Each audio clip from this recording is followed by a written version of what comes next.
So yesterday was the big day and some big bombs were dropped alongside a couple of other interesting PlayStation 5 stories that we're going to cover today. And if you could hit that like button on the video, thank you to those that do it, and as always, it's very much appreciated. Now, the stories I wanted to cover for today's video includes my reaction to the showcase yesterday along with the big games revealed, including the bombs Sony dropped, the second PlayStation 5 title to receive AMD graphics upgrade tech FSR, and Sony reveals a new studio. First, what is your rating from 1 to 10 for the Sony showcase yesterday? I asked people on chat when we were watching it yesterday, and most had it at about 8 to 10. And I'm curious what you guys are going to put it at here. So comment below from 1 to 10, what is your rating for the PlayStation 5 showcase yesterday? Let me know down in the comments below. Now diving into the first story of the video, the new studio reveal. So Sony came out of nowhere before the PlayStation 5 showcase, revealing that they have acquired a new studio. Reading from Video Game Chronicle, Sony has announced that it has acquired UK-based studio Firesprite as the latest of its PlayStation Studios developers. The Liverpool-based developer was established in 2012 by former members of Sony Interactive Entertainment Studio Liverpool after it was closed down by Sony. Now the studio, including many staff who were employed as part of Studio Liverpool, have become an official part of the PlayStation Studios family. Prior to the acquisition, Firesprite has been recruiting for two titles, a game-changing huge multiplayer shooter and an ambitious dark narrative blockbuster. So this was big. Firesprite isn't as known to most like Bluepoint, which we're still waiting on for the for the official reveal, by the way, Sony, but this studio is actually huge. There are 250 employees over at Firesprite Studios. It's bigger than Sucker Punch, Media Molecules, Sony Bend, etc. It's on the same size as God of War Studio Sony Santa Monica. So this isn't something small. We already went over what they're hiring for, which is a multiplayer shooter and an ambitious dark narrative blockbuster, but we also had head of PlayStation Studios Hermen Hulst make a comment emphasizing that the studio will produce titles outside of what is the norm for PlayStation Studios, stating the experiences that you can expect from Firesprite will be unique, different, will be quite different from the teams that you're familiar with at PlayStation Studios. Above all of this, besides the unique game development, my excitement comes from their potential on PlayStation VR 2. I can't play on PlayStation VR 1 anymore after using Quest 2, so I'll just wait to see what they bring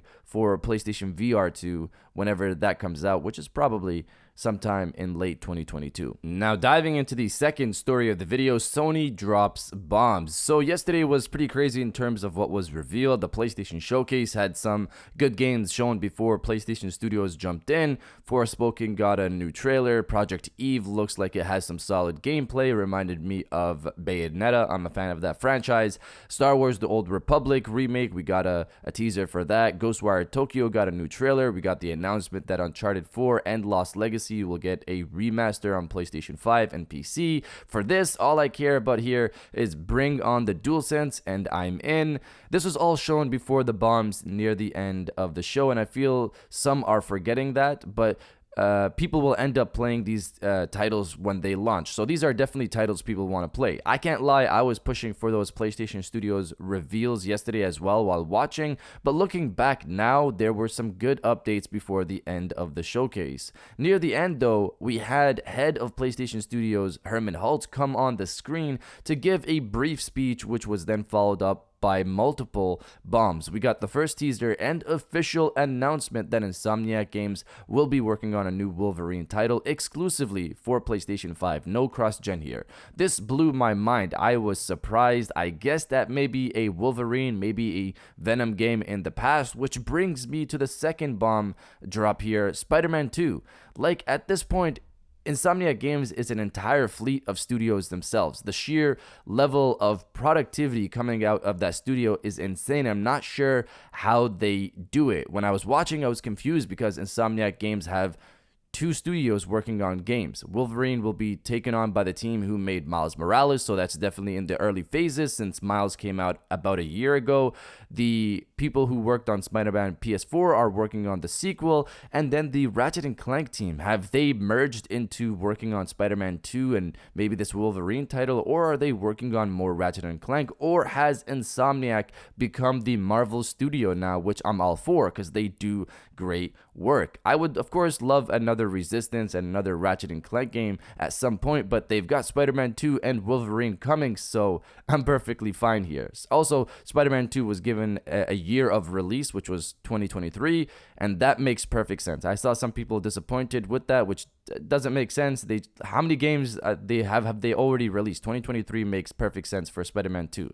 Then we got a trailer for GT7 followed up by the release date in the post dev show. The game comes out March 4th, 2022 for PlayStation 4 and PlayStation 5. Then the final drop, God of War Ragnarok. They gave us a gameplay trailer showcasing the new game, which is now officially called Ragnarok, so people can stop commenting that it's not called Ragnarok every time I talk about it in the comments. It's official now. It's called God of War Ragnarok. The game looked visually great as expected, but the thing that surprised me is that this is the end of the Norse story, which is surprising that we're only getting 2 games here. I don't think that's the end of God of War. There's no way that's the case. This franchise prints money. I assume after Norse, we might get something else, maybe another mythology, but for the time being, with Horizon 2 and God of War Ragnarok coming out next year, it's going to be a big year for PlayStation fans, and I'm really curious what gets Game of the Year next year. Beyond that, another item was further confirmed that people aren't really talking about as much, which is that Cory Barlog has confirmed he's working on a new game at Sony Santa Monica. We know he's not directing God of War Ragnarok, so his new game could probably be the rumored sci-fi title we've talked about a few times in the past on the channel. In the end, it's clear that there's a lot going on behind closed doors at Sony, but you guys let me know if you were blown away by the Wolverine announcement like I was. Let me know down in the comments below. Now diving into the final story of the video, PS5 graphics upgrade 2. So one of the narratives that was put out on the PlayStation 5 before launch focused on the power and performance of the console. The PS5 was supposed to be much weaker and way less performant than the Xbox Series X. If you listen to some people on the Xbox side, the whole RDNA 2, RDNA 1.5, etc. situation itself was ridiculous, especially now looking back at it. Even after multiple confirmations, there were people who still pushed that the PlayStation 5 wasn't RDNA 2. Obviously, now after launch, we see that the PlayStation 5 is performing well, and in many cases, performing even better than the Xbox Series X, so it's all well.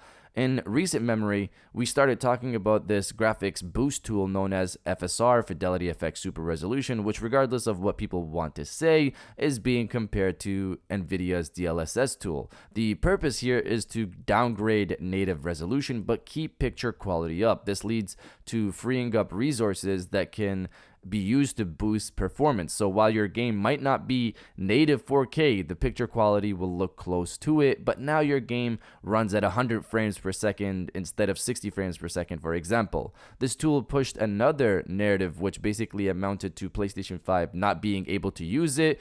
This didn't make sense, obviously, since the Fidelity FX suite of tools works on even RDNA 1, and we later found out that Fidelity FX Super Resolution works on even non-AMD cards. It can work on NVIDIA cards too.